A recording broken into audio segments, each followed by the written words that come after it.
celebrating 25 years of people-centered and impactful journalism. Hello, good afternoon, and thank you for joining us from wherever you may be. We're coming to you live from our studio here in Kokomlemle on digital address GA0992539. Our top stories this hour. Eastern region records 15 more cases of COVID-19, bringing the total nationwide case count to nearly 400. We're going to bring you details as officials begin contact tracing of Indian workers who may have come into close contact with their Ghanaian counterparts.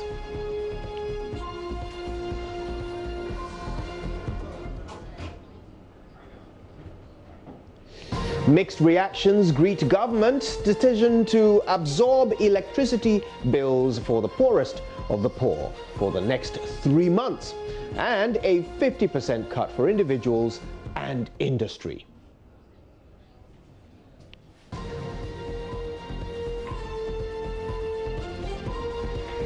Now, in our global updates today, we're going to South Africa, where the lockdown has been extended until the end of April. We'll go live to Nigeria, the USA, and the UK.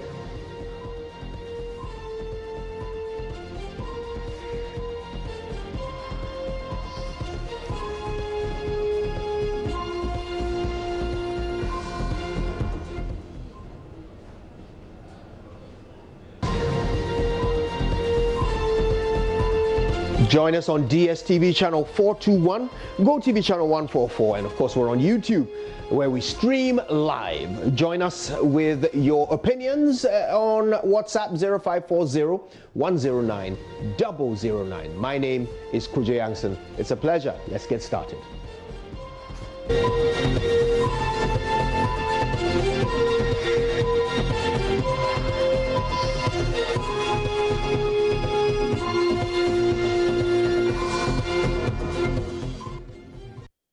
Now here's our first story. The country's recorded cases of COVID-19 are nearing the 400 mark as new confirmed cases emerge in the eastern region. Now, as of last night, the nationwide case count was 378.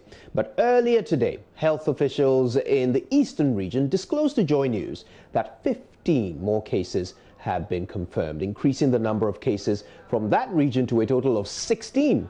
Let's hear from the president last night when he announced the cases during his 6th COVID-19 address to the nation. 105 of the confirmed cases came from those who were mandatorily quarantined and tested on their arrival in our country on 21st and 22nd March. 192 of the cases came from travelers who entered the country before the closure and their contacts.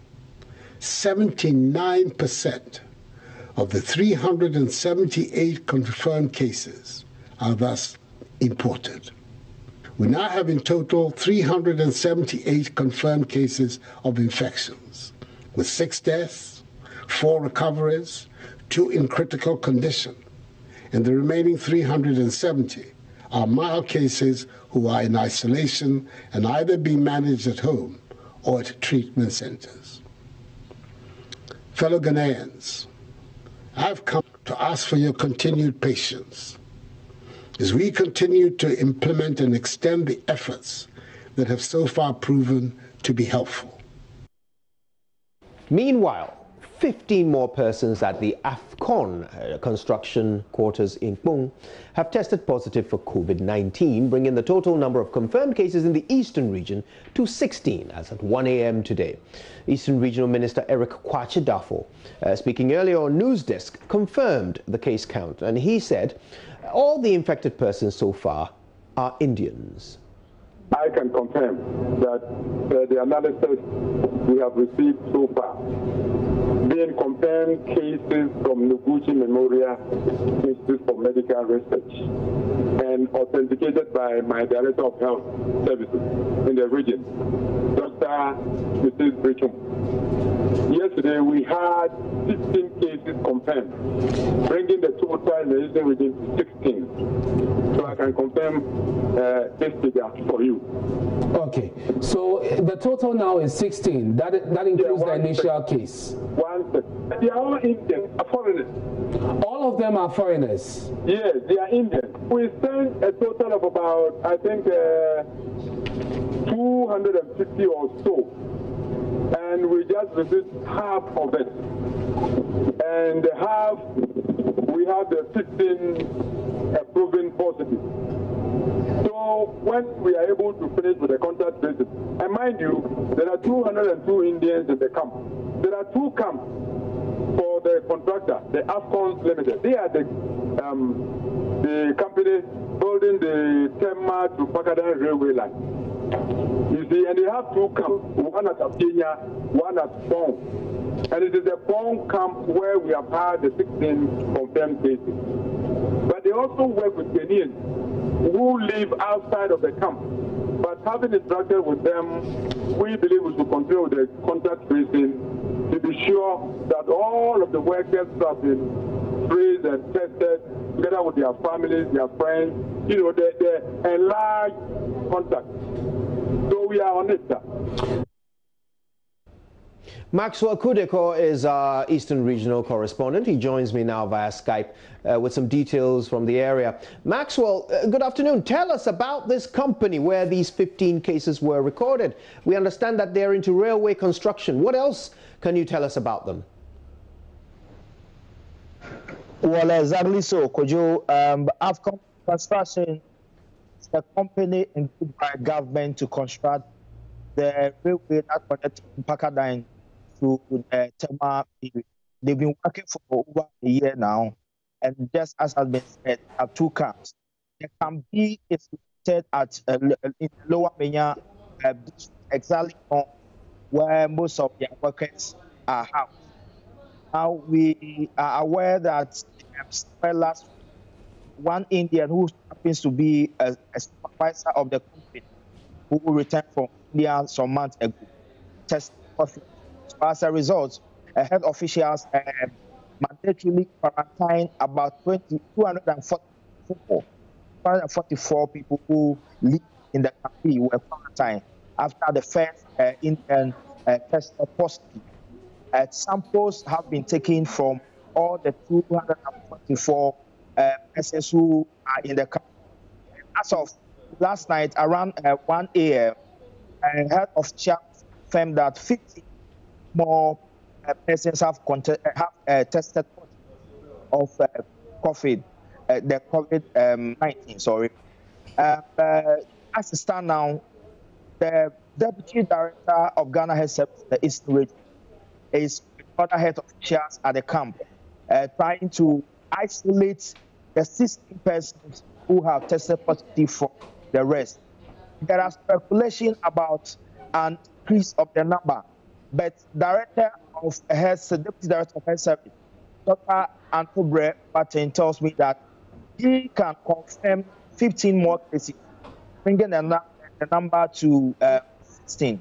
So as it stands now, we can talk to 16 confirmed cases in the Eastern region, especially at the Afcon B. Now we are told that they isolated those who have tested positive and are still waiting for more results from Noguchi for further action. So that's the situation as we speak now. Officials are still at the campaign because they don't want contact to move outside the camp. They have set a police barrier at the entrance. Police have been cordoned off, so nobody has the right to move in and out of the camp until the mandatory quarantine, the 14 days, is over. As I speak now, we are told that about 5 people who have cleared the 14-day quarantine have been given the opportunity to leave their camp, and they are still under surveillance. So basically... Right, Maxwell, I'm hoping that we still have you because I want us to clarify a few details. We understand that all of these 16 are Indian nationals. So are they imported cases? Did they all arrive in Ghana at some point recently, or did they get it through community spread? Well, Kojo, we are told the first suspect came from India, I think 2 weeks before the mandatory quarantine. A couple of them travel. So these are imported cases.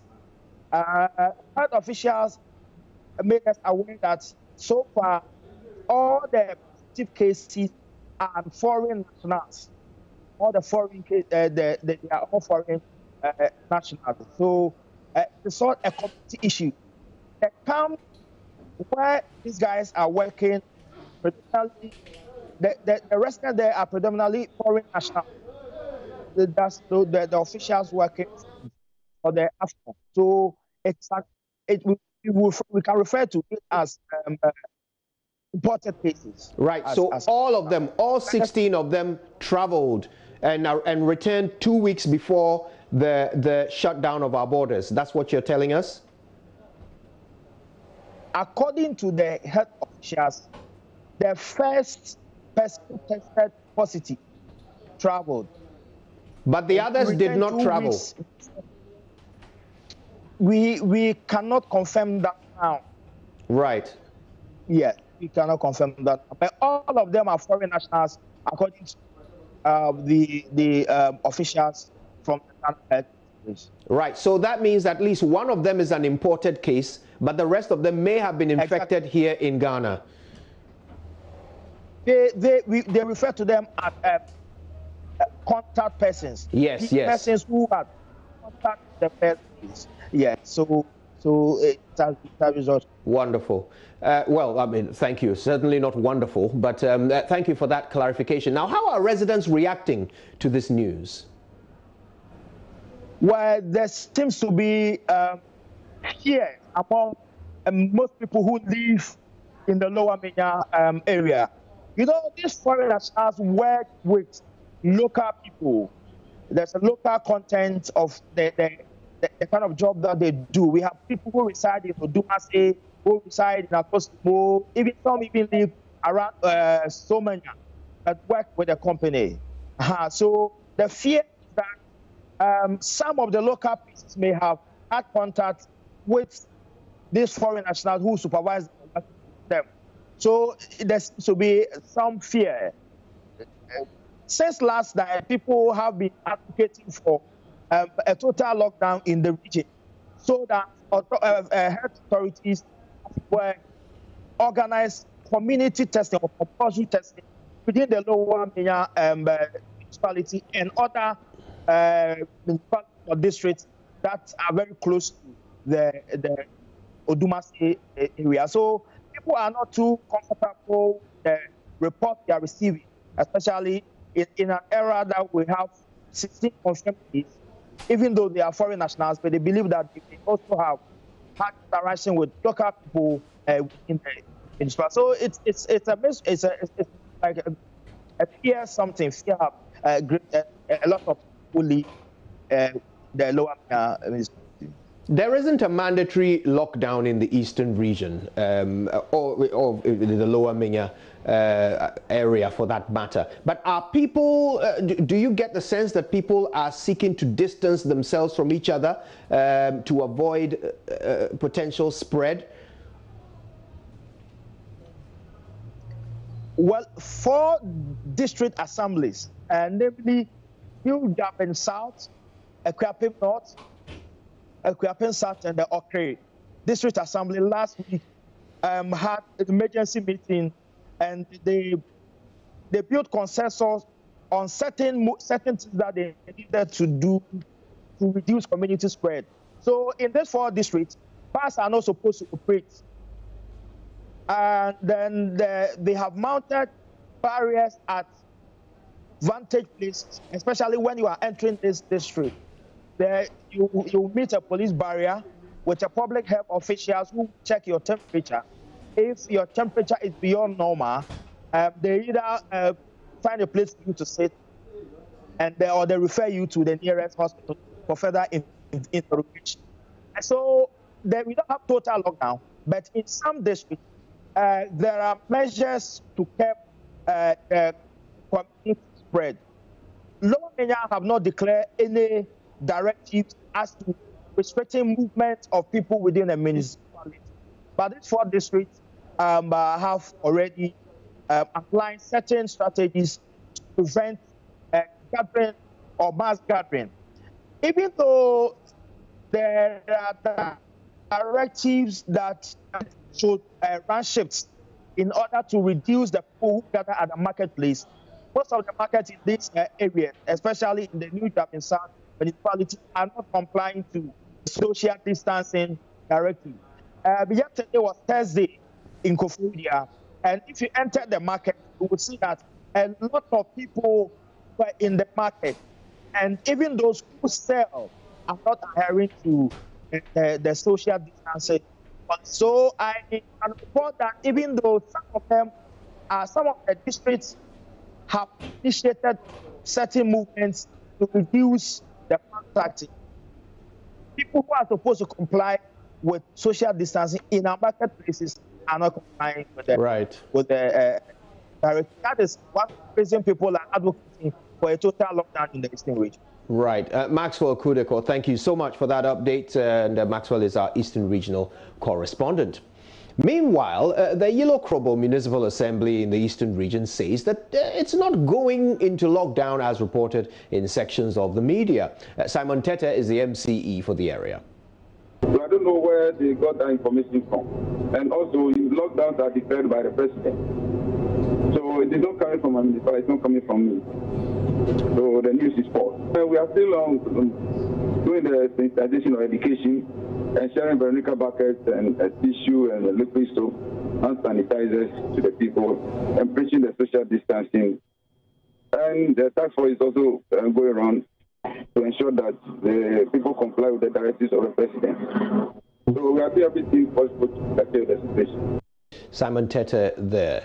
Now, as part of the measures to fight COVID-19, President Akufo-Addo has extended the restrictions of movement in the affected areas by 1 more week. President Akufo-Addo revealed in his announcement that the 1-week extension of the lockdown in the Greater Accra and Greater Kumasi areas will continue, as well as an indefinite shutdown of Ghana's borders.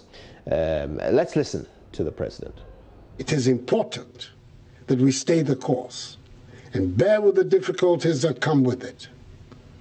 The final result, hopefully, will be freedom from the virus.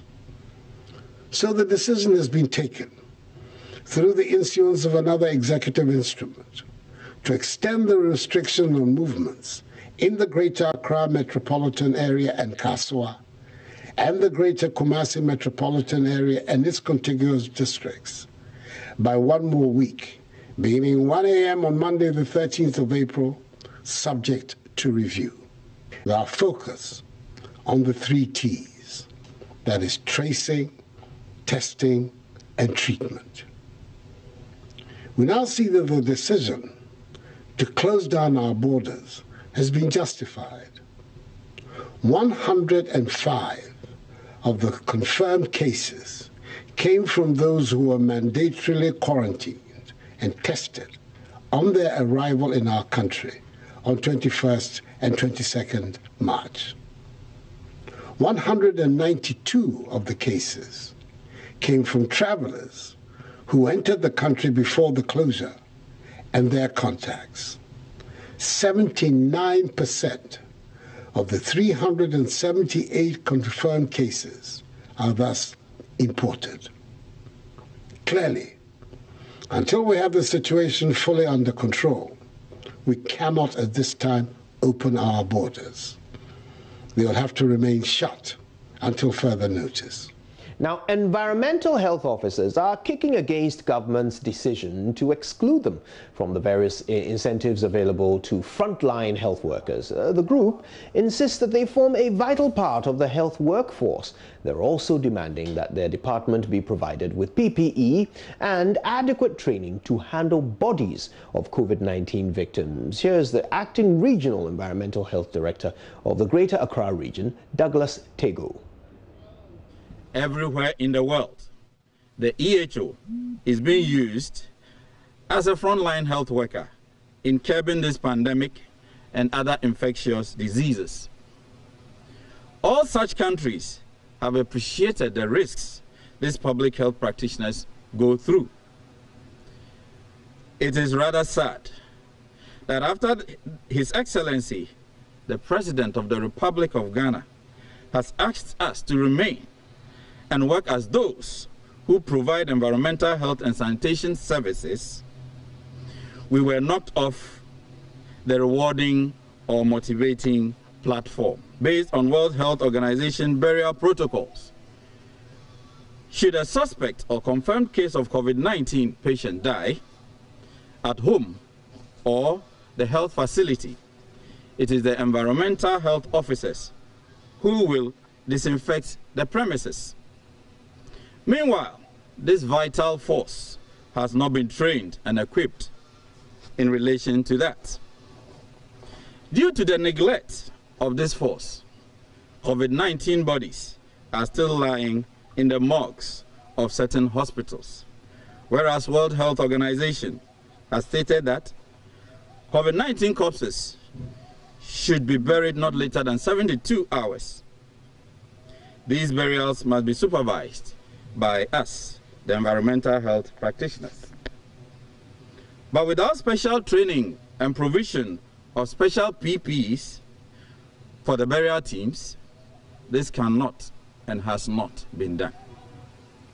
Though environmental health officers have not been trained on how to handle COVID-19 bodies yet, the staff under the MOH have been trained to provide and provided with PPEs to work with. Why is our case so? Is it different? We hereby indulge the Minister of Health, to expand his list of health workers to the Minister of Finance with the environmental health officers who are considered as frontline officers as well. Now, the group also wants to be actively involved in the supervision and distribution of relief items, especially cooked meals to the less privileged, to ensure the necessary health regulations are adhered to in order to prevent an outbreak of other diseases. The government is doing well, and other corporate bodies are doing well by supplying food and other provisions. But we want to come in as environmental health practitioners to speak to the fact that the government needs to engage environmental health officers in the distribution of the food. But it should start right from the preparation stage. We must know where they prepare the food. We must know who is preparing the food, whether that person is qualified medically or health-wise to cook the food.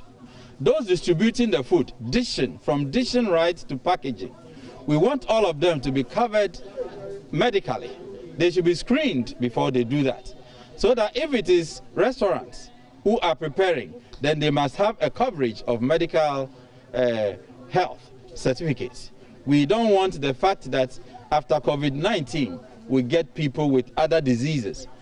Swarming the population with typhoid fever and all other things that are linked to food and water is what we don't want.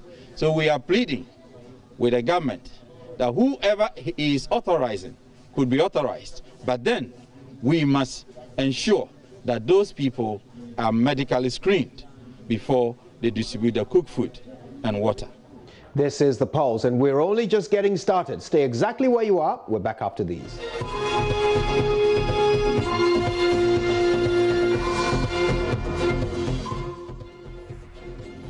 You're welcome back.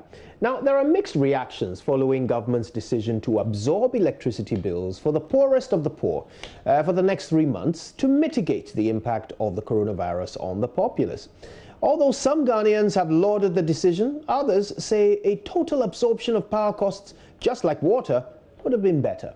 We'll be hearing from some of them, but first, here is the president as he announced the decision last night. Of measures to mitigate the effects of the pandemic on the social and economic life of the country. I indicated in my last speech, the government will absorb water bills for all Ghanaians for the next 3 months, i.e. April, May, and June. Furthermore, water tankers, publicly and privately owned, are being mobilized to ensure the supply of water to vulnerable communities. We have decided on further measures of mitigation for all Ghanaians for the next 3 months, i.e. April, May, and June. Government will fully absorb electricity bills for the poorest of the poor, i.e. for all Lifeline consumers. That is free electricity for persons who consume 0 to 50 kilowatt hours a month for this period. In addition, for all other consumers, residential and commercial, government will absorb 50% of your electricity bill for this period, using your March 2020 bill as your benchmark. For example, if your electricity bill was 100 cedis, you will pay only 50 cedis, with government absorbing the remaining 50 cedis. This is being done to support industry, enterprises, and the service sector in these difficult times, and to provide some relief to households for lost income. Nevertheless, I urge all Ghanaians to exercise discipline in their use of water and electricity. Curious to know what you think about this. So join us with your opinions on 0540-109009. Of course, let's first speak to the energy analyst, Kojo Poku. Mr. Poku, thank you very much for your time with us. First of all, your preliminary reaction to this announcement from the president? Well, it's a mixture. It's good news. In times when we are not doing much, we don't have the disposable to be able to pay some of these utilities.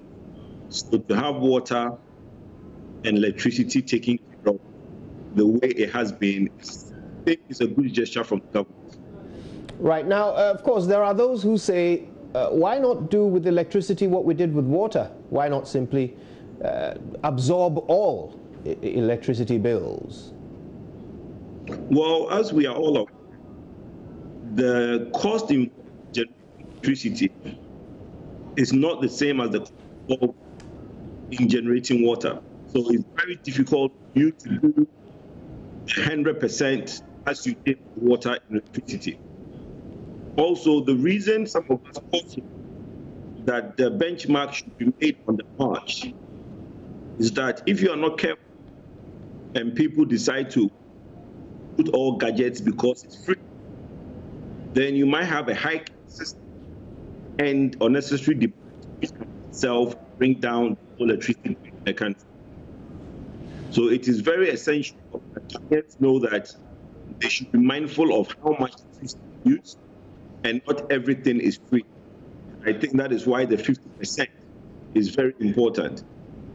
Though we see it as 50%, it's a very huge bill. We're looking at something in the upper Ghana cedis between the 3 months that the government has said. Right. Now, of course, on the other side of the spectrum, there are those who are saying, well, let's target it better. For example, if we want the poorest of the poor to benefit, many of that group are on shared meters, you know, because of the sort of the tenancy arrangements that they live under. So they may be the poorest of the poor, but they are sharing a meter, and so they are not Lifeline customers, if you will. How true is this, and how can we get around that if possible? Well, no intervention is. For me, I think that when people are in Lifeline customers, already what we should understand is that Lifeline customers, which is people who every hour uses about 0 to 50 kilowatt hour. Now, you might live in a house where everybody is sharing the same meter, and as a result, now people above Lifeline. We understand that, but it will be difficult to now drill down in this instance. So what they get is they get 50% of their electricity paid for by the government, which is a good gesture. Like I said, we are all at home not doing much. What I thought would have happened is that if you do 50% across the board, you are now giving money more to the rich than to the poor. Because the poor guy whose electricity is 200 cedis a month, you're only giving him 100 cedis discount. The rich guy whose electricity is 2,000 Ghana cedis a month, you are giving him 1,000 cedis. So that, in that aspect, should have been directed a bit more towards the middle class and poor than a straight up 50% for everybody in the residential sector. For the industry, we are 300%, they need it more, and the 50% discount for the industry is very welcome. Right. Now, let's talk about the power sector as a whole. We've got about over 3 billion worth of debt in this sector, and now we're subsidizing electricity bills. Talk to me about the sustainability, feasibility of this, and whether we actually have what it takes to keep the lights on for 3 months. Well, we don't have what it takes to keep the country going. If that's the thinking we want to go back. You know, as a nation, we all know that we have challenges. The electricity sector has a, the energy sector, especially the power, has all the indebtedness that over again. But I don't want us to concentrate that negativity in the government having to help during this period. It's important that government concentrate in helping us to come out of the COVID-19 situation. Then we can all sit around the table and have this conversation. If we were to look at our indebtedness and how poor we are as a nation, then even the free food that we're to will not happen. So for me, I think if we keep coming up with that thing, oh, can the government afford? Look, the government can't afford anything. But we run the country. So that is why they do their best to keep us going. And in the long run, the government will come back to us Ghanaians to pay a little more. And at that point, I'm sure Ghanaians should. But in terms of, you know, the actual continuity over the next 3 months, looking at our debt levels and looking at who owes whom, will we be able to properly sustain this? Because, well, it doesn't seem to me that the government is going to actually physically pay, you know, the money for this. This subsidy or this, this discount that so many of us are going to get, it's going to be paid in some way, but not necessarily directly upfront in cash, right? So how are we going to keep the lights on? Well, mostly what happens is that with IPPs, the government provides them with the power, with the energy, which is the gas. So with all the car power, all the gens, power, and all the other IPPs, Stockley and that, government provide them with the food.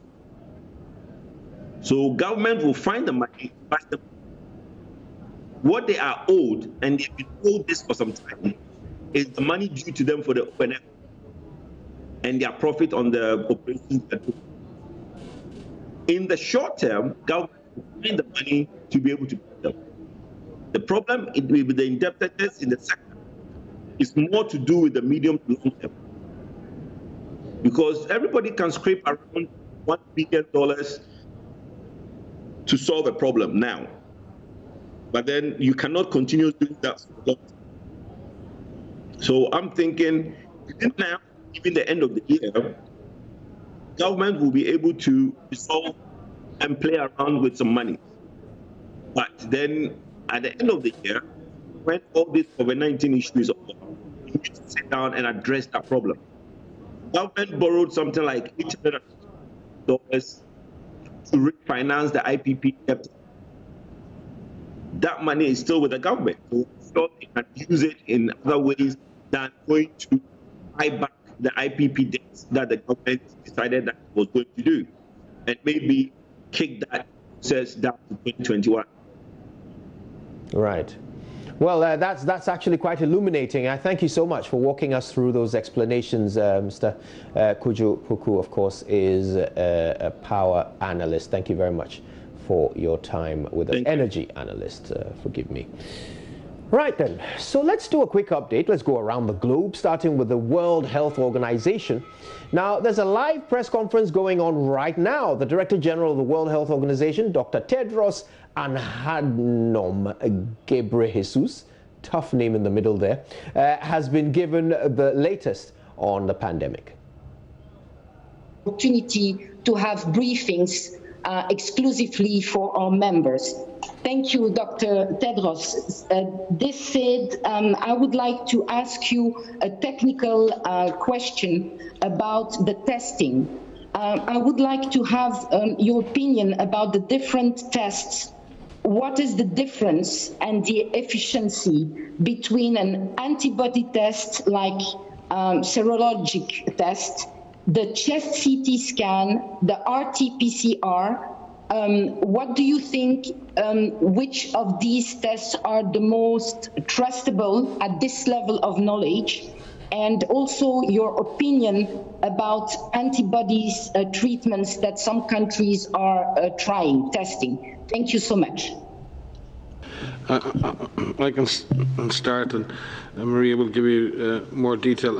I think we've issued guidance, a technical document very recently on the different tests and different availability and different uses of tests out there. In fact, this afternoon we had a very interesting and deep discussion with our strategic and technical advisory group on infectious hazards, just to look at this, because it's a confusing world out there now with rapid tests and antibody tests and antigen tests and PCR tests, and countries are grappling with what is the best choice for them. It would be best to look at that document, but to make it to be very straightforward, and in this forum, the PCR-based test, the test which you see every day of the swab being pushed up somebody's nose, the testing for that is usually based on identifying the coronavirus directly by finding its RNA, by finding the actual evidence that the bug is in your nose. Those tests have been distributed widely around the world and are probably the most accurate way to determine whether someone is currently infected. In other words, the virus is in their body. X-rays can confirm that someone has pneumonia. An X-ray does not confirm that you have coronavirus. But if you have a positive coronavirus test and your X-ray or chest X-ray or your CT scan shows that you have pneumonia, then obviously the physician can attribute the pneumonia to the coronavirus. A chest X-ray alone, it's very difficult. Atypical pneumonia or viral pneumonia can be very non-specific, although colleagues around the world, clinicians, are becoming very skilled at interpreting those results, and Maria may speak to that. With regard to antibody tests do not test or detect the virus. What they do is they detect your immune response to the virus. And it takes days and weeks to develop that full immune response, so it can be detected by those blood tests. And in this case, antibody tests require the taking of a blood sample or a pinprick on the finger, a small blood sample, and you try to detect the antibodies. In general, the PCR-based tests are better for telling whether you're infected or not, and the serology test or the blood test is better to detect whether you've been infected recently or in the past. And there are different types of antibody you test for, IgM and IgG, that can tell you more. So it's a complex issue. Right now, for governments, they need to focus specifically on PCR-based testing or any form of testing that detects active infection, but serology and serologic tests are extremely important for determining how many people have been infected in the population, and those data are very important to tell us where we're going in this epidemic. Maria? Yeah, so only to add is that it is confusing because there's hundreds of tests available. So on the one hand, because the virus was identified so quickly and sequences were shared so quickly, a number of labs across the globe were able to develop PCR kits. And so there are a number of PCR or molecular tests, and these are the tests that will, as Mike said, detect if you are currently infected with coronavirus. So there's hundreds of those that are on the market. And we are working with our collaborating center labs and with FIND to do an evaluation of the tests that are on the market so that we can see how well they perform when actually being tested on clinical samples. So that is a process that's ongoing, and that is typical when you have an emerging pathogen. This is a process that needs to take place when you have new tests on the market. We're going to be doing the same thing with the serologic assays that are also on the market. We did issue a scientific brief a few days ago, which outlines why it's difficult right now to be able to use rapid antibody tests, which do not detect acute or current infection, but do detect if you were infected in the past. And we recommend those right now for research. And so those are absolutely critical to be able to evaluate what proportion of the population has been infected with this novel coronavirus. But there is a lot on the market, and this is a positive thing. What we need to do is we need to make sure that they are evaluated and validated across multiple labs so that we can see how well they do perform in actual use by countries. Thank you very much for these detailed answers, and thank you, Catherine, for your kind words on behalf of Amoah Association, Geneva-based correspondents, and for your proposal that we will consider. We will go to the next question. Yes, please. On the request from Catherine, I'd like to say how grateful we are to our Geneva-based journalists, and we would be happy to organize an exclusive session with our Geneva-based journalists. So thank you so much, Catherine, for bringing that up. Thank you. Well, I think this has been now decided. So next question will go to Helen Branswell. Helen, can you hear us? Hi, yes, and thank you for taking my question. And can I just say, I'm so sorry about the news from North Kivu. That's heartbreaking that there's another case there, Ebola case. I guess my question is for Maria, if I could please. Can you give us a better sense at this point about the breakdown of mild and moderate cases? Right, let's go across to South Africa, where President Cyril Ramaphosa has extended the country's lockdown by 2 weeks until the end of April to slow down the spread of the virus and, of course, the massive loss of life. But the struggle against the coronavirus is far from over. We are only at the beginning of a monumental struggle that demands our every resource and our every effort. We cannot relax, and we cannot be complacent. In the coming weeks and months, we must massively increase the extent of our response and expand the reach of our interventions. We are learning both from the experiences of other countries and from the evidence we now have about the development of the pandemic in South Africa. Both make a clear and compelling case to proceed in a manner that is cautious and properly calibrated. Simply put, if we end the lockdown too soon or too abruptly, we risk a massive and uncontrollable resurgence of the disease. We risk reversing the gains that we have made over the last few weeks and rendering meaningless the great sacrifices that we have all made. Fellow South Africans, this evening I stand before you to ask you to endure even longer. I have to ask you to make even greater sacrifices so that our country may survive this crisis and so that tens of thousands of lives may be saved. After careful consideration of the available evidence, the National Coronavirus Command Council has decided to extend the nationwide lockdown by a further 2 weeks beyond the initial 21 days.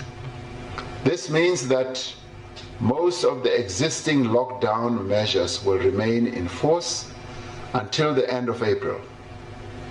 We will use the coming days to evaluate how we will embark on risk-adjusted measures that can enable a phased recovery of the economy, allowing the return to operation of certain sectors under strictly controlled conditions. We will also use this time to ramp up our public health interventions. We did not take this decision to extend the lockdown lightly.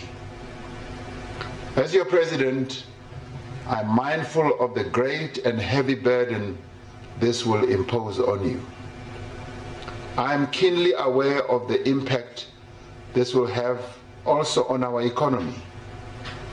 But I know, as you do, that unless we take these difficult measures now, unless we hold this course for a little longer, the coronavirus pandemic will engulf and ultimately consume our country. Rather disturbingly, there have been some reports of people out on the streets looting shops in South Africa. There have also been cases of excessive abuse by security personnel during lockdown checks.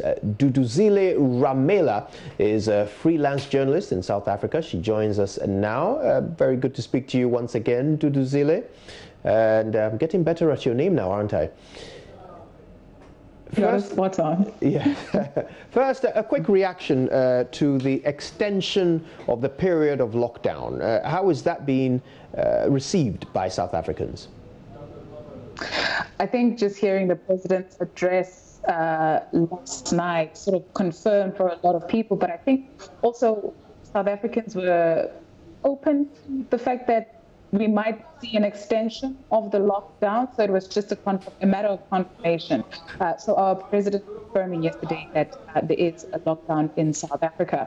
And then today we saw the health minister coming out to give us more details in terms of how we're doing and how they're responding to it from a healthcare point of view. I think just like any other African nation, we're in this together in terms of the coronavirus just bringing to the fore and making it just really more blatant that we have weak health systems, and South Africa is no exception.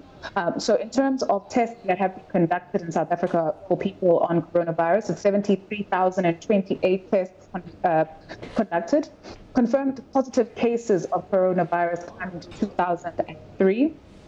Deaths, unfortunately, and we know that one death too much, it's 24 deaths, and the number of recoveries being 410. The health So really saying that South Africa's lockdown has helped. So backing the president in that, but also making sure to remind South Africans that we are not out of the woods just yet. So he described the situation that we are in as a storm, and it's a storm that is not over.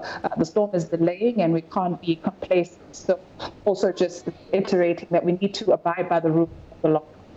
Now, tell me about compliance and enforcement. We've heard of excesses in both directions, some looting reported, as well as some heavy-handedness of the authorities. Talk to me about those. I think with the looting, one must be careful with that because it's not a widespread thing. It's not like people are out on the streets and looting shops. So it's isolated incidents where people, funny enough, also are looting alcohol shops and breaking into shops where there's alcohol. People wanting alcohol because there's no alcohol that's being sold. There are no cigarettes as part of the lockdown as well. So that's what happened there with the situation of the looting, and with the situation of police brutality. We really haven't had cases recently anyway of police brutalizing people. So in terms of enforcement, it's still the same. Don't be out on the road unless you have to. Are you an essential worker? If you're not, you need to stay at home. What sort of economic toll is this taking on the people of South Africa, particularly those in the poorest income brackets? You would imagine that those in the informal sector have to go out to work in order to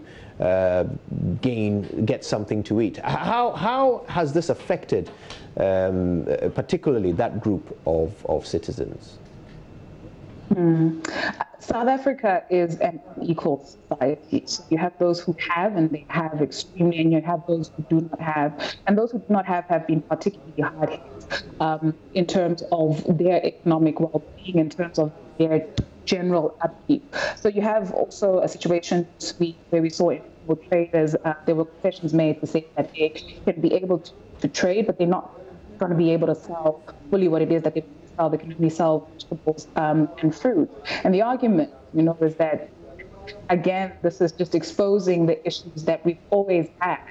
You've got people who live in a township like Alexander, Cape Town, which is, if you know Nima, a similar situation to Nima. So how do you tell those people to self-isolate? How do you tell those people not to trade on the streets? But unfortunately, the situation we find ourselves in worldwide, we have no choice but to adhere to that.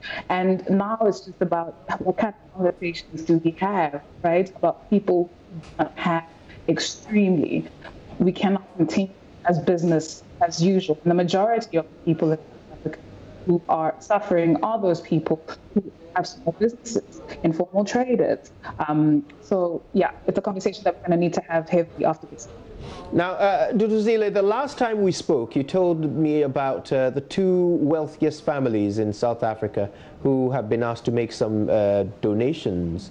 How is that going, and how much have they given so far, and what is that money being used for? Sure. So we've got 3 families that have donated, and each donating R1 billion. 2 families donating towards small businesses in South Africa, but that will unfold itself in terms of loans for these small businesses. So of course there's going to be repayment options which are said to be favorable for the small businesses who access these funds. Within days of this fund being made available, they received over 10,000 applications, if I'm not understanding correctly. Don't quote me on that. Please go online and double check that number. But a lot of applications were sent through, and the number of people who were applying, the funds weren't even enough. So they far superseded the amount that was pledged by these families. It really tells you something about the state of small businesses in South Africa, and the kind of support that small businesses in South Africa need. Duduzile, I've got to thank you so much for yet again bringing us all the way up to date with the situation in South Africa. Until the next time. Now, in Nigeria, we have my colleague Kayla Megwa, senior journalist with State Channels TV, joining us live with the latest. Yes, I can hear you. Ah, there you are. It's good to speak to you one more time. How are you? Very well, thank you. I'm actually at the Catholic Pro Cathedral, where they just had a skeletal service for Good Friday. Well, it wasn't really a service. What they did was they were streaming it live, and we happened to be in the church premises while they were streaming live because people had not congregated at this point in time. Let's start from there. How have the religious community adhered to the restrictions during this lockdown? It's the first time Easter has happened under such circumstances. How have the Christians in Nigeria coped?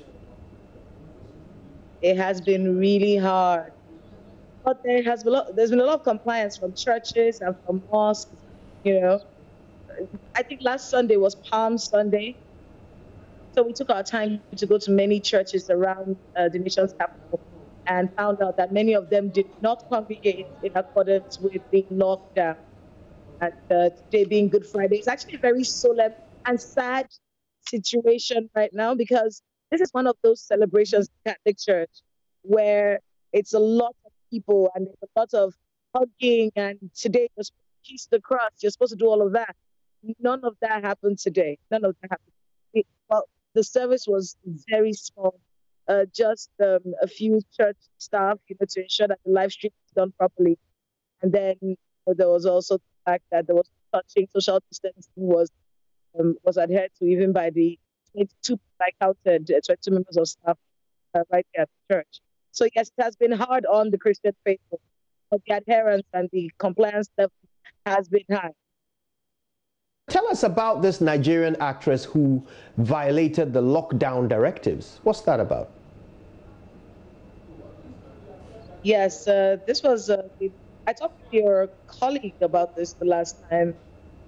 Her name is Funke Akindele, and what had happened was she was the face of the NCDC campaign against coronavirus, telling people to stay at home, to do what is right. And her husband's birthday came up, and they had a party in the house. Oh. And unfortunately, while the party was going on, they took their time to film themselves and they put it online, not knowing that it was going to come such a backlash. So Nigerians were the ones who raised their voices against and said, look, you cannot tell people to maintain social distancing and stay at home, and then you are having parties and having people in your house. She tried to explain, right? She tried to explain that these are people who are living with them. These are people who were stranded in Lagos due to the lockdown and couldn't go back to their homes and whatnot. So she tried to explain all of that, but it was a little too late. She was charged for fined 100,000 naira, herself and her husband, and given 14 days community service. So that's what's going on for her. Right. Does she remain an ambassador? Interestingly, her videos have been moved to the website. That's the first thing we noticed. Her videos have been, the whole word as far as she has been moved as an ambassador yet, have been moved by the NCDC. Right. How is the economy bearing up? What sort of interventions has the Nigerian government put in place for those who are worst affected by this pandemic? Yes, this is an ongoing conversation, and there's many things that are being discussed right now. One of the major things is the fact that 20,000 naira, this one has been done, it's ongoing. 20,000 naira being given to the poorest of. We have something in Nigeria called the National Social Register, where the poorest of the poor have been registered for years. So there's a 20,000 naira cash transfer being done there. There's also talk about money is supposed to be distributed to other people in the country. That is still being discussed. There's also so many ministers and people who are wealthy in Nigeria giving money. There's so much money. The question is, will this money be distributed the right way? Will the people who need it get it?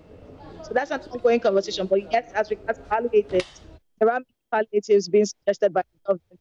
We're watching to see how the disbursement is done.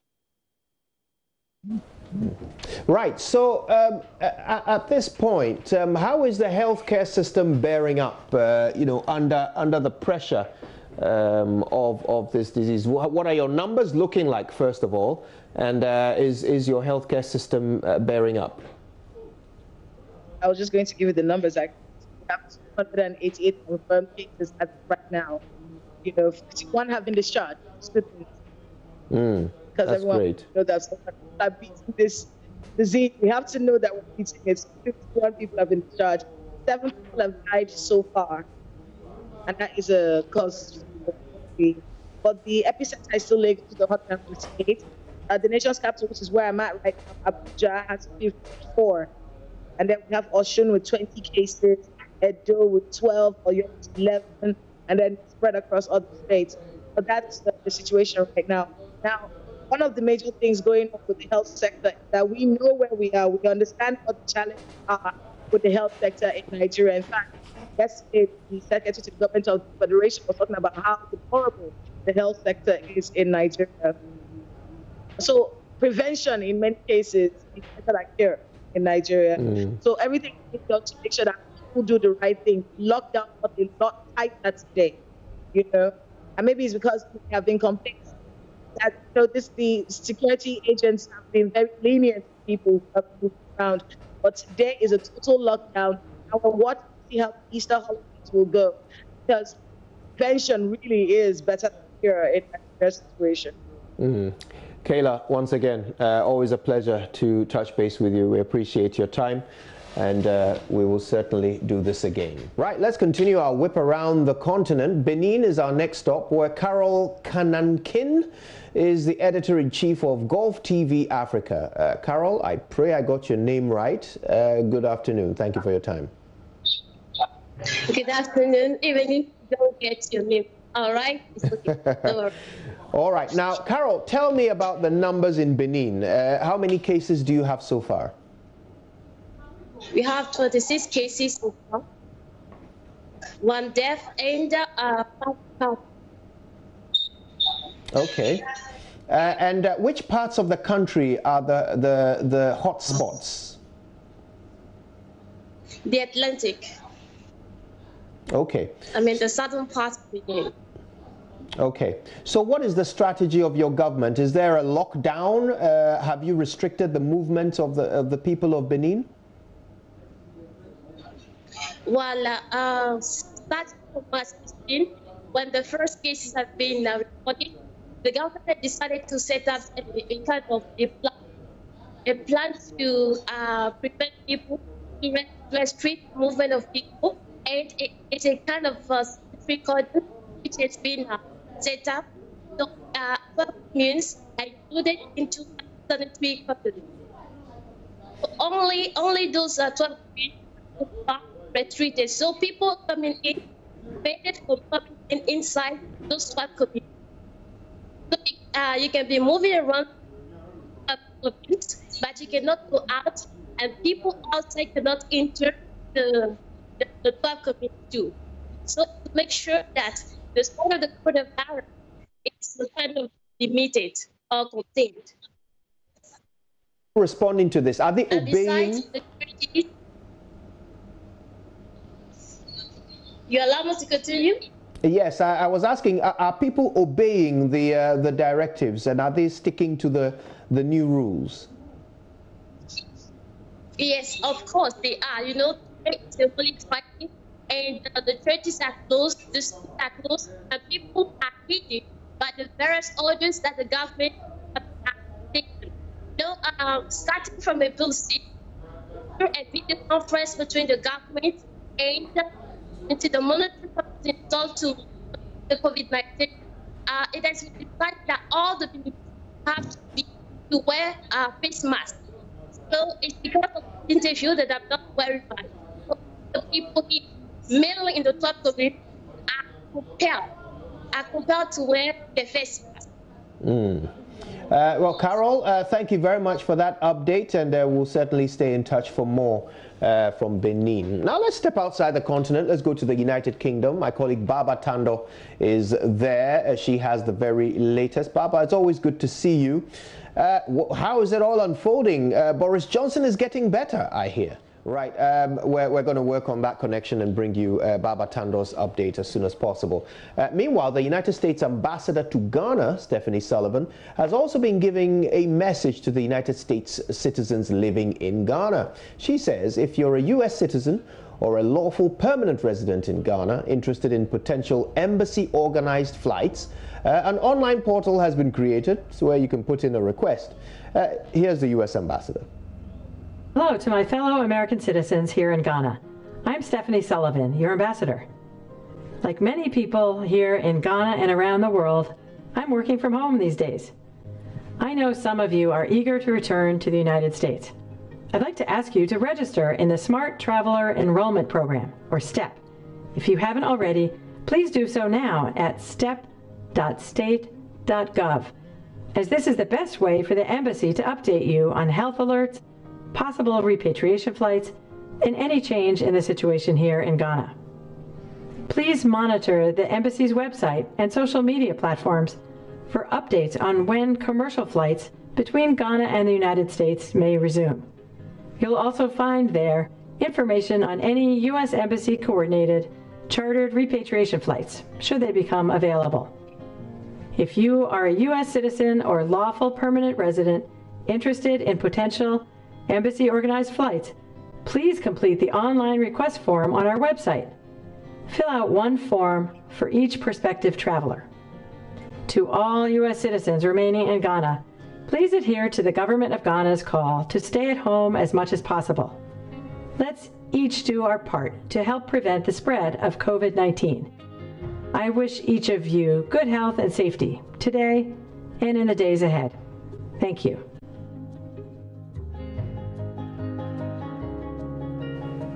Right, we can go to the United States now, where Nii Akufo-Smart Abbey joins us with the very latest. Nii, the United States is now the world's biggest hotspot for COVID-19. But the states are not all in agreement, or the various states are not all in agreement on how to combat this virus. Tell us the latest. Well, thank you very much.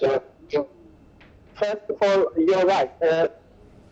States are not all combating it equally, and also the numbers have been reported in terms of the cases, the deaths have been reported are also not equal.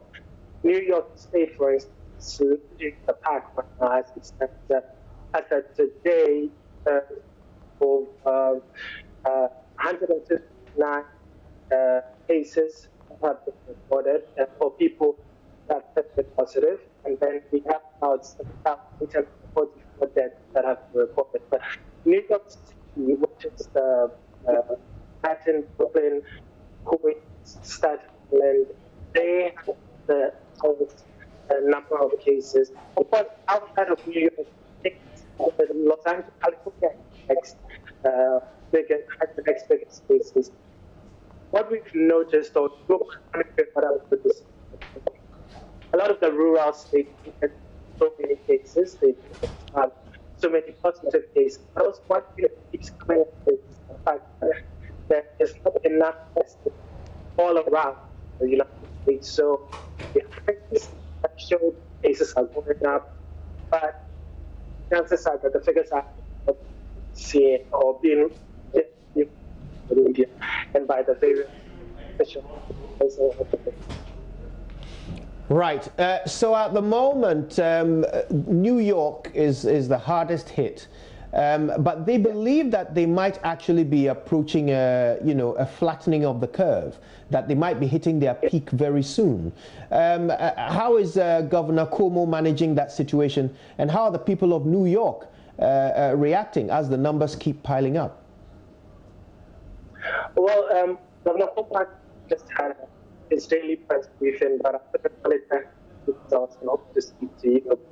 One thing that keeps testing is for everybody to stay home, especially in non-essential. If you're not in the medical store, if you don't work at the laundry, if you don't work at the cleaning station, just stay home as much as possible. Go out only if necessary. If you want to do food, then fine. If you go out, other than that, it strengthens the need for everybody to stay home.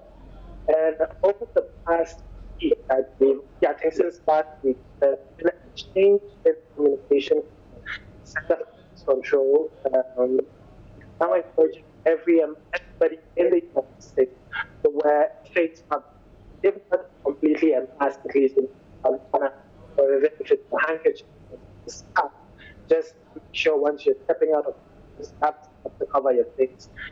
We believe that is another way to be the spread of the virus. The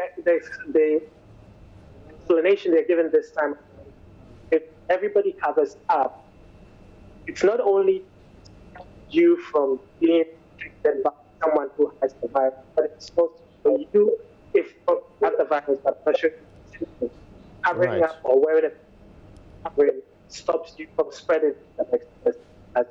And Mark get a while ago, or his just tweeted a while ago that he's working with some local politicians to establish compensation fund.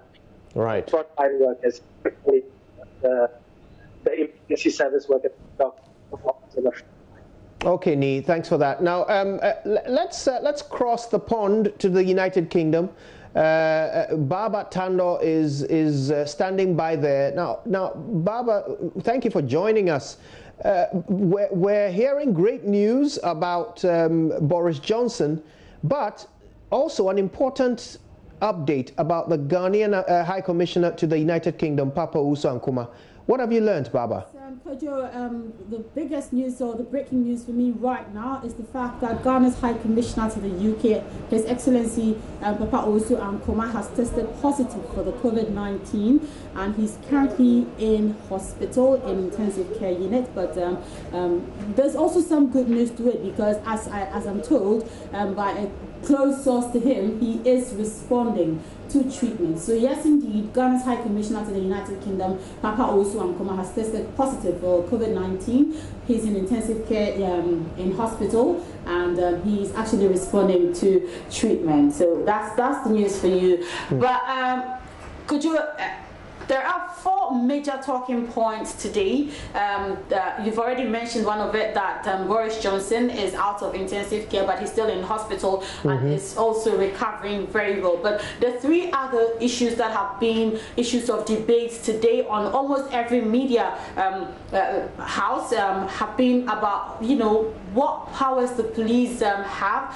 The police have gotten the backing of government to be more stringent, on I would say people who are tending to flout, a lot of the lockdown rules, especially here in London. And I must say that London is the hardest hit in all of the United Kingdom, with the highest number of confirmed cases. That's 13,378, and they also happen to have the most number of deaths, which is 1,907. So the police are actually going to be harder on people who tend to be flouting, all of these lockdown rules. And also, we're going to be sharing some news about TfL very soon. And TfL, Transport for London, basically they are the bus service for London. We're going to be hearing some major news coming out of that quarters very soon, because they are rising up. They are, there seems to be some uproar in that sector of the country, because they say that ever since this whole COVID-19 issue, they have yet to be supplied with personal protective equipment. They have nothing. If you go on a bus and you see a bus driver with a face mask or hand gloves or anything, the person or the driver would have purchased it himself or would have provided himself with that. They have not been giving any equipment to keep them safe. And 14 drivers, as we speak, have died. And so this is causing some sort of an urgency. And very soon, some of them are threatening to lay down their tools if nothing is done about the fact that they do not have any safety equipment with them. But the mayor of London, who tends to head TfL, that's Mayor Sadiq Khan, he says that he's going above and beyond the Public Health England advice to keep drivers safe, including providing antiviral sanitizers and protective equipment. And he says that unfortunately they can't provide every driver or every TfL staff protective equipment, and that would mean some 13 million equipment every single month. He says that cannot be done. And as we speak, Kojo, I earlier mentioned to you about the police. Now the police could possibly start searching the bags of shoppers, and if you happen to be in any of the shops and you're not shopping for essentials, you could be fined on the spot. I don't know how this is going to happen, but they say they are going to do it. And you only have to go out to buy essentials. So for instance, you can't go out and say you're going to buy a bar of chocolate or you're going to buy candies or whatever. You need to go for essential items. And also they are also telling people who are constantly on the streets with the excuse of exercising that you can only do that for just 1 hour in a day. If you do more than that, there will be problems. How they're going to go about that one, I won't be able to tell. And then also, Kojo, the German army, I don't know if you've heard about this, but the German army is donating some 60 mobile ventilators to the National Health Service, that's the NHS. Currently the NHS has 10,000. They actually need 18,000, and the German army is giving them some, 60 mobile ventilators, which will mean that it will go a long way to boost, the NHS. The NHS currently is also, I would say they are under pressure, especially when it comes to, PPEs. They do not have, they say there's a shortage of PPEs, and frontline workers are beginning to complain because the death toll over in that area is also rising by the day. So it's not been an easy one for, for most sectors of the UK. And then the applauses keep coming. The NHS frontline workers, care workers keep getting the applauses that they deserve, from the nationals. Just in a way of showing appreciation for everything that they are doing and they have done and are doing so far. Kojo, and then we can also talk about, the interventions that have been promised. As we speak, the government is only saying that it's only up until June. And even that one, the one in June, is only going to be for self-employed people.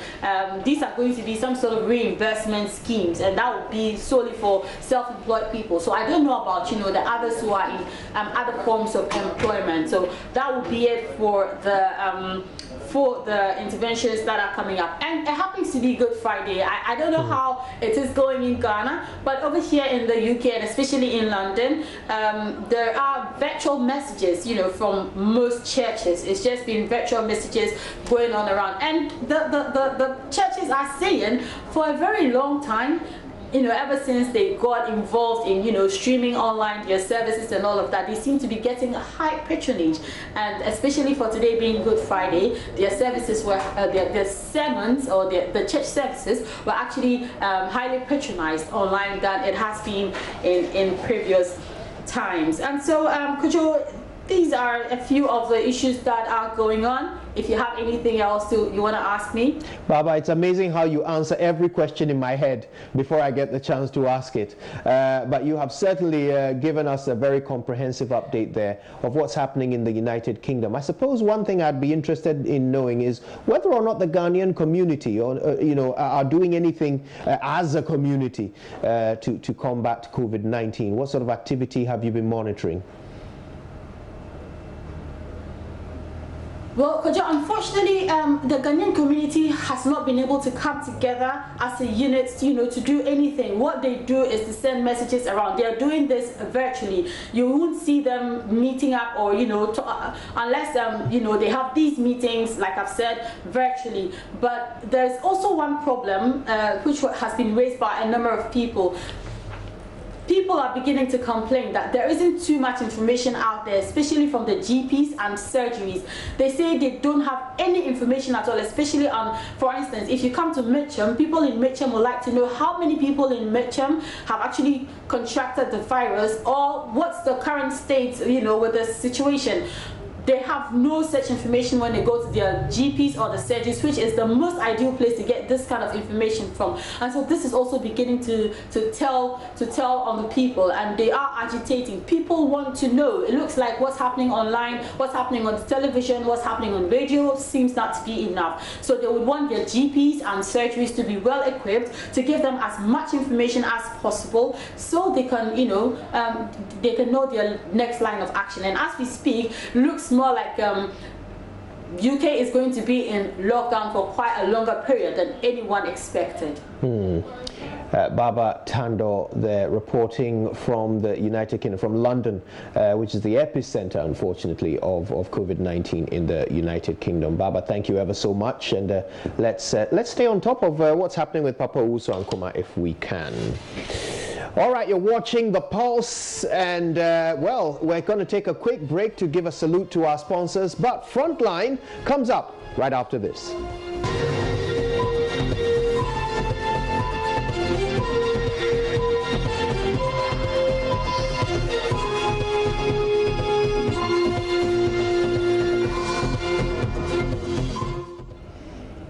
You're welcome to Frontline. Now, we continue to celebrate our frontline health workers, the effort that they're putting into saving lives during this pandemic.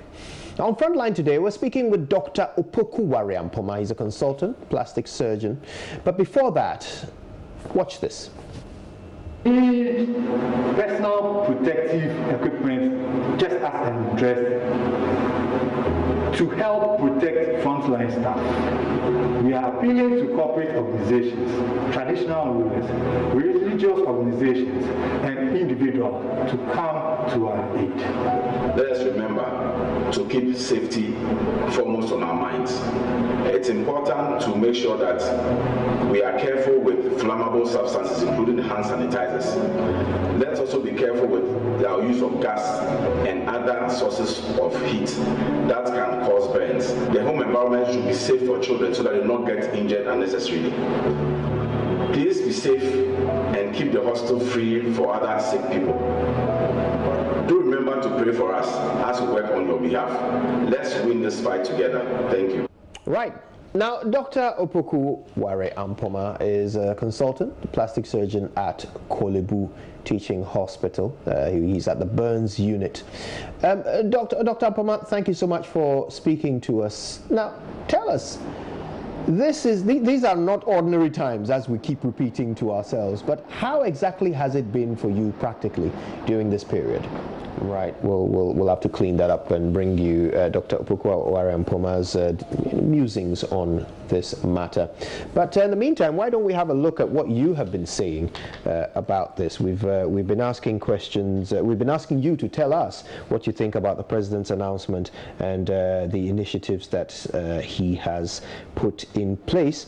And a number of you have been telling us what you think. This one is a message without a name, sadly, but it says, Kojo, it's good news for us to have our electricity costs highly subsidized, but I fear if the present crisis does not eventuate into another when we are free once again. Remember, no one knows when this pandemic will end. Indeed, this highly unpleasant situation demands great sacrifice or else. Right, let's have a look at another one here, and this one says, my name is Grace. We are pleading with the president to give financial clearance to the 2027, I think that's 2017, NAC and NAP, not only the registered general nurses and midwives. It's not easy for me at home without work. Thank you very much for that message. This one says, good afternoon. I don't think the free electricity is going to hold, and even the water flowing for 3 months is going to be a problem.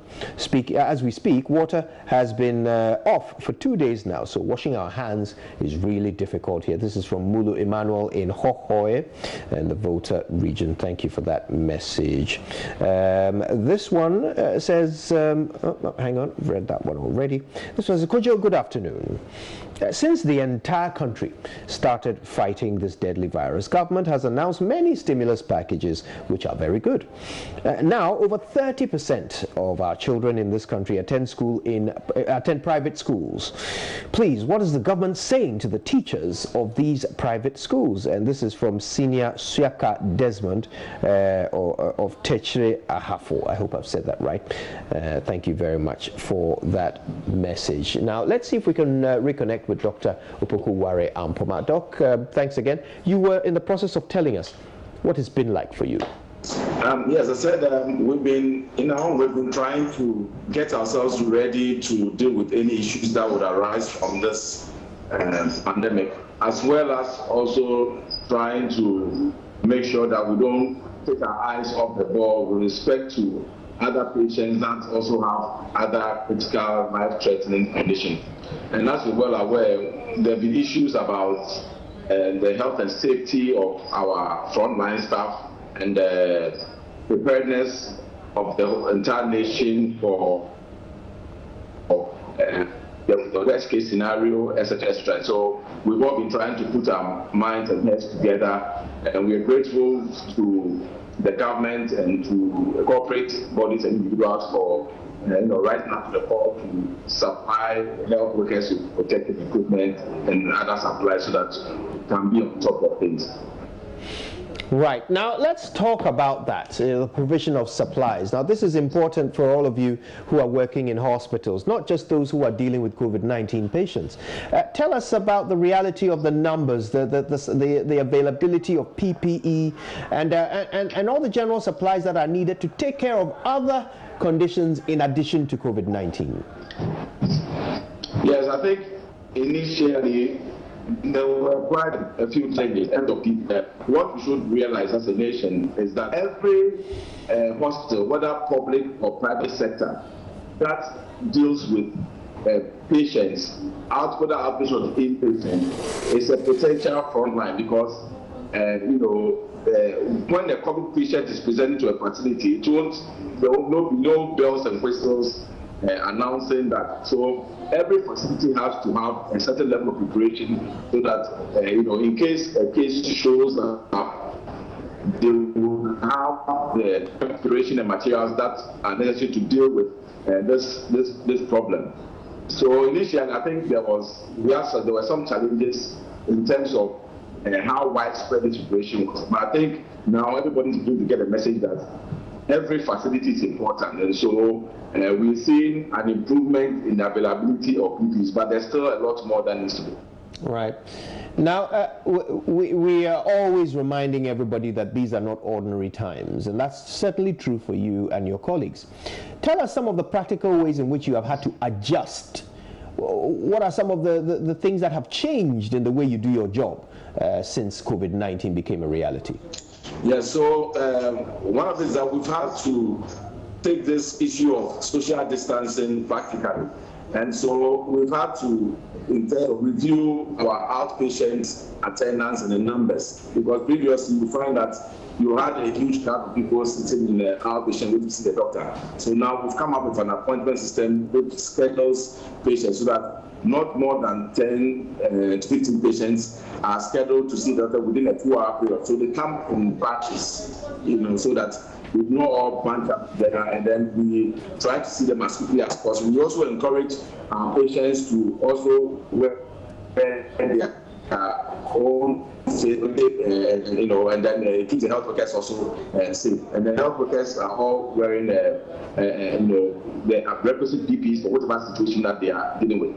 Of course, before you enter the facility, their staff will screen you. Before that, you'll be screened, and then you have to go through the hand washing and using hand sanitizer, etc., so that you do not come and contaminate the hospital environment. Unfortunately, we're still seeing a number of emergency cases. That is, people who are getting burned, people who are having road traffic accidents and other injuries, who are coming in as emergencies. And this is probably where we have a bit of an Achilles heel, because any of these patients could potentially be a COVID-19 patient.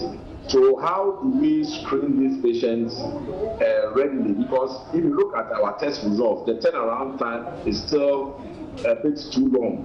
And so if you have a patient that requires urgent surgery, then how do we make sure that we avoid getting the team that will put it on this patient protected, or how do we avoid getting the infection?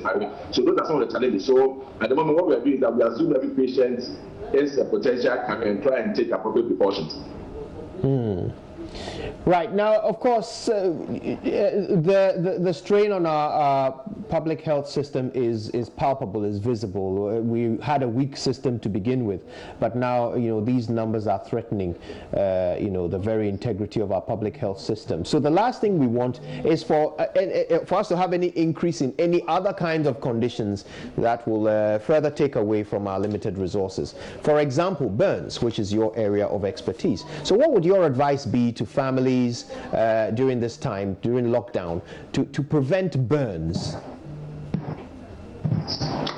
In fact, there's a whole lot that can be said about burn prevention. And the truth is that as a country, we are not doing enough in terms of educating the public and then adopting behaviors that will make, burns, the burn numbers come down to the barriers minimum. In fact, I was very sad when I heard this morning on your network that a mother and 2 children have been burned to death in Takrady because of a stored petroleum in the bathroom that exploded and caught fire.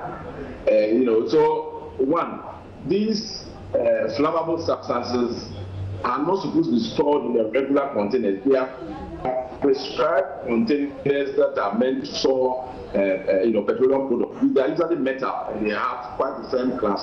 But we find that most people store petroleum products or flammable substances in this,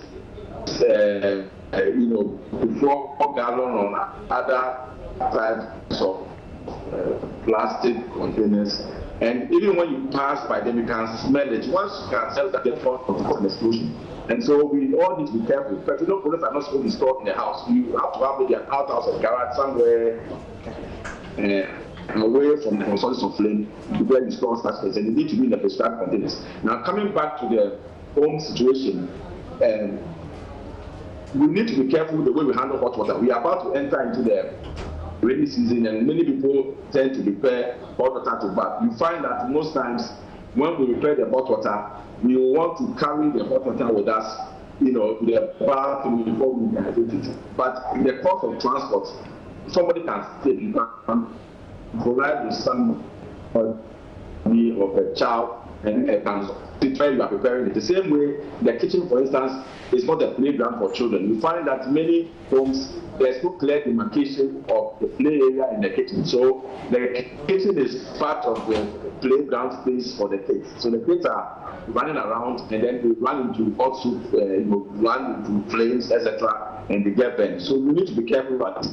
Electricity is also one of the causes of burns. We need to be careful with the electrical gadgets, make sure that we switch them off when we are supposed to, and we are doing appropriate maintenance on them.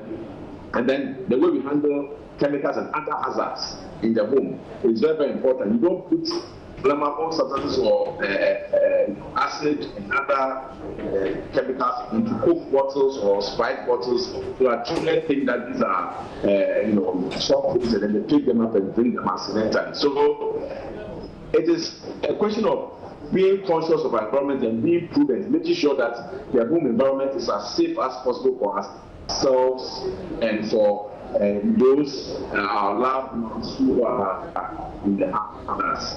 Right. I want to say a big thank you to you, Dr. Opoku Ware Ampoma of the Burns Unit of Kolebu, our frontline personality today. We thank you so much for the sacrifice you're making and for the hard work that you and your colleagues are putting into saving lives every single day.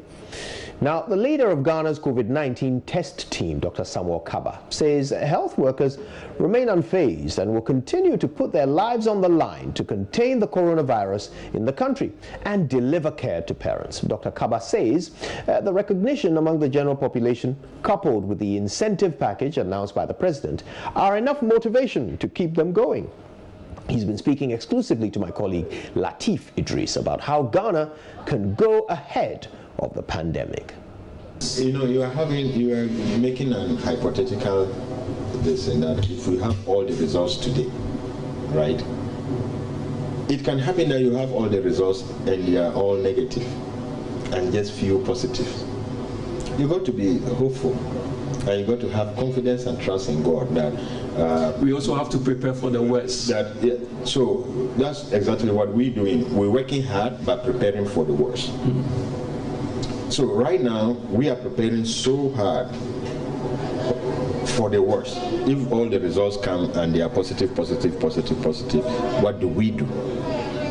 Even without the results coming, we have recruited new people and we are training them to stay ahead. In case the results come and they are positive, we have people there to be able to manage.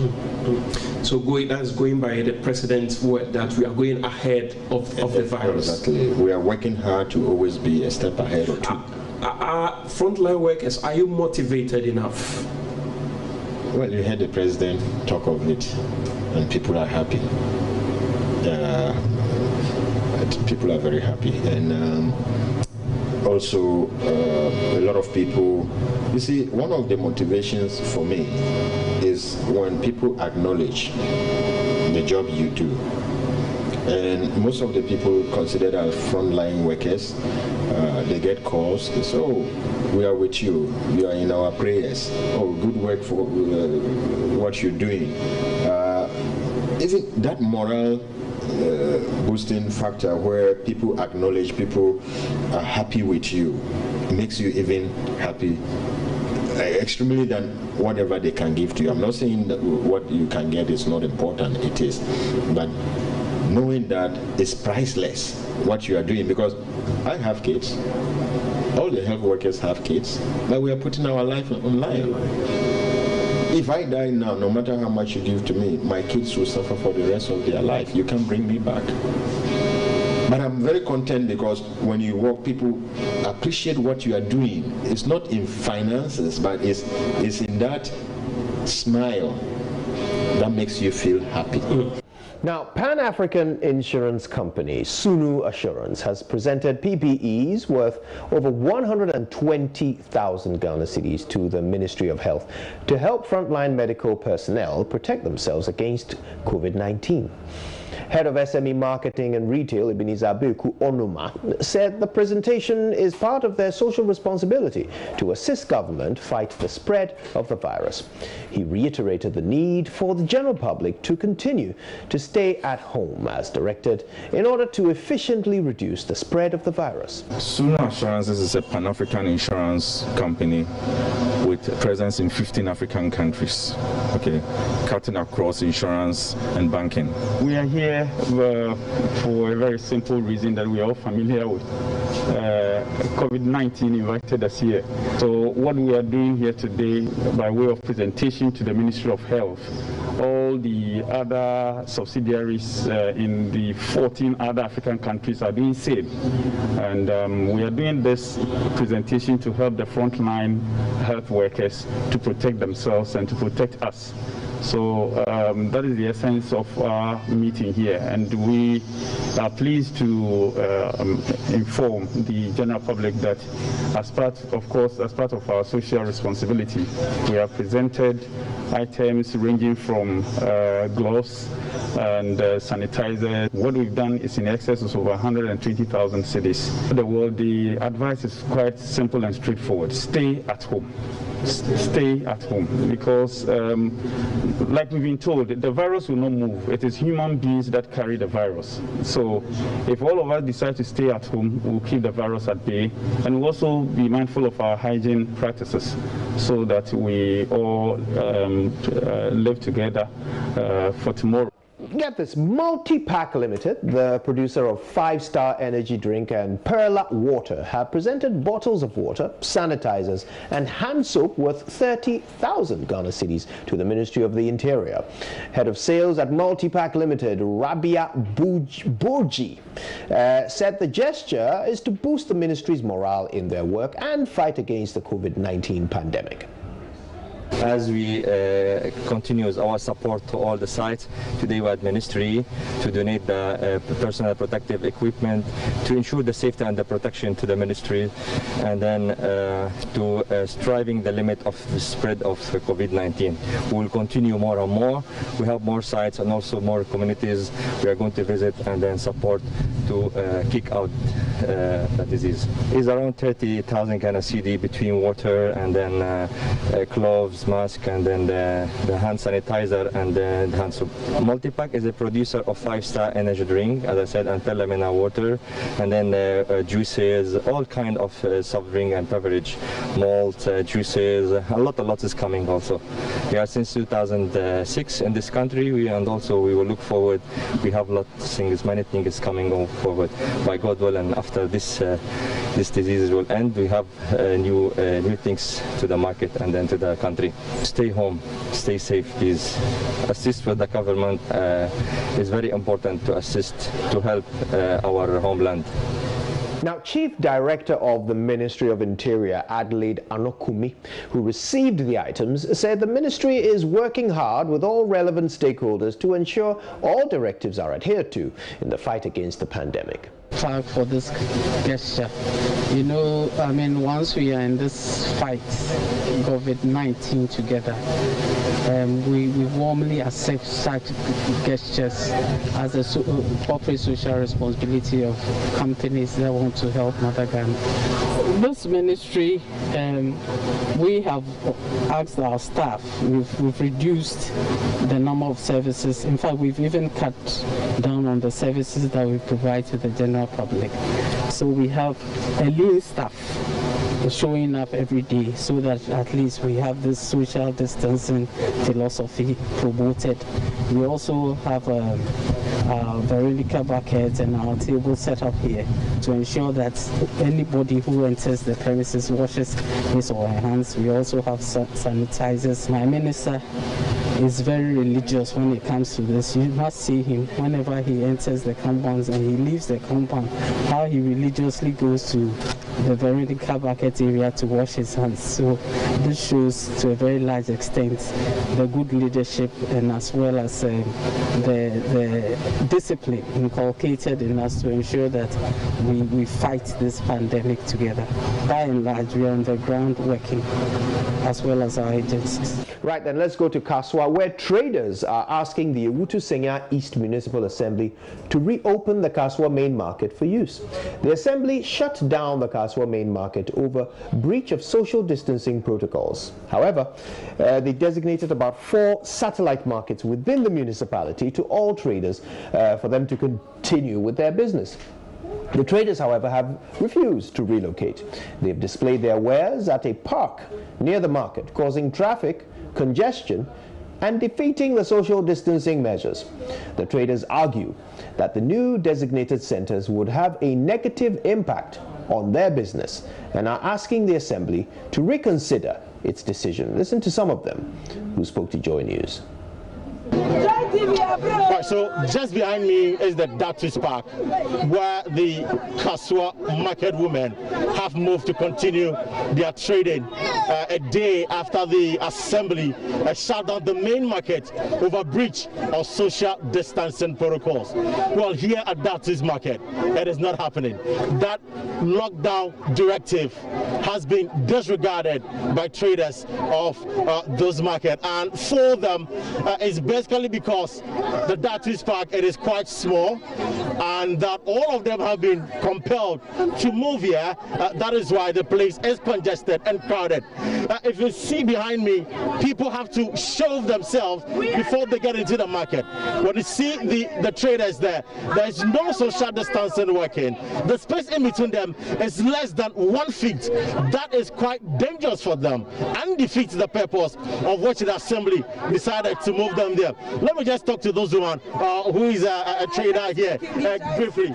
Madam. Anna, bro, your brother. Almost a man paint idea. Says, as a cabin on my man, say, Antina demo. And almost some California and open for Wabo from Waham by almost channel. Ade, Mikutaka 5. And then I made it. I don't go to 2 and son of me. Madam, assembly in the say, about to market in the Nipaka Kebimbraha, a bisum call a baby for a bisum call baby before. I think I'm winning Namabaha. And if you say, Opia need your body, and so be a prince of a P. And so, what different markets are some before I'm a big mistake. That was back now, dear Bayano. I'm a big mistake. If it's a park, no so market, no so, as on saying that was back. What shall I really and the Hanabena? Sada to spark now, dear Bayan. I know I never fuck coronavirus, coronavirus. Libra, Kosha that to spark, no send any problem by Sadi. Musamu Severe, Muku and Asamu Severe. What are you telling us? Mukoba Tutu and Sana Medidi, and thereby open for almost almost some Crofonema. Why Muku and Asamu protected? Bra, Kosha that to spark, Shasani and Patari. This is Sadi. And the coronavirus, I found Poneba. I found Ponasa coronavirus. And see, Omuya, where's my mind? I buy and you saw coronavirus. All right, so thank you. So essentially what she's saying is that the main market is bigger than the Datus market, and that they don't have any option than to continue with their trading activities here, and that the assembly made a huge mistake by asking them to move here. They can't go to the other places that has been designated for them to go and continue with their trade. I say, oh, new market, I say, and I say, I belong to 70 years. No, only about Kunuso, knowing Amoah. Oh, I live in Winston. I say, Nippon West. I am because I know, sir. It's a Mumba. I am in some bar. It's like a cabin else. That is something in our yet it's a customers. You may be very nice because because customer no me I know ya ma eche new market to go no it ka ko better than I say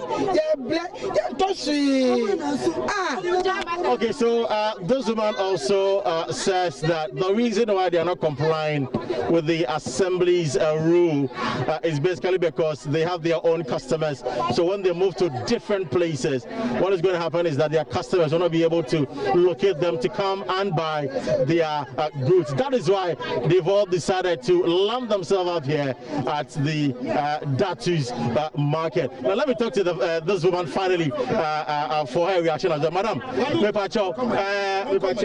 the problem? How are saying? Mr. Wadi Mukasa. Me de name the free Kumasi ba Kasuwa. Sabe ka from ba Kasuwa me woda. When you from a woman watch. I me say yadi ba ye nyina nim. Say yati say yari aba. Ade da najo. Ade yadi dwa yadi name na bedom ha.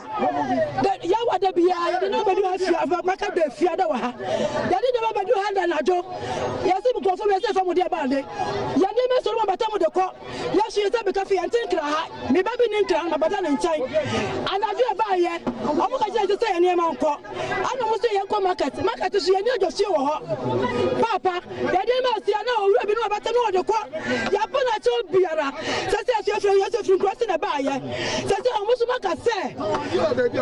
Me ba cho. Omo so maka say. Ya fa ye ni cross for ye fa ni ma fi cross mra krodua mu ha. Ka so ha. Ya de ba na mo di ani. Say ye fa ni ma de ko he. Assembly ne say ahanipa kakra bi na wo say ba ha. Omama different places say mu nyina moko. And that is the note on which we end things today on The Pulse. It's been a pleasure bringing it to you. Until we're back on Monday, if you want updates from the world of news, go to myjoyonline.com. We've got it all laid out there waiting for you. But stay with us on your station for the duration. My name is Kojo Yankson. We're back next week. Bye-bye.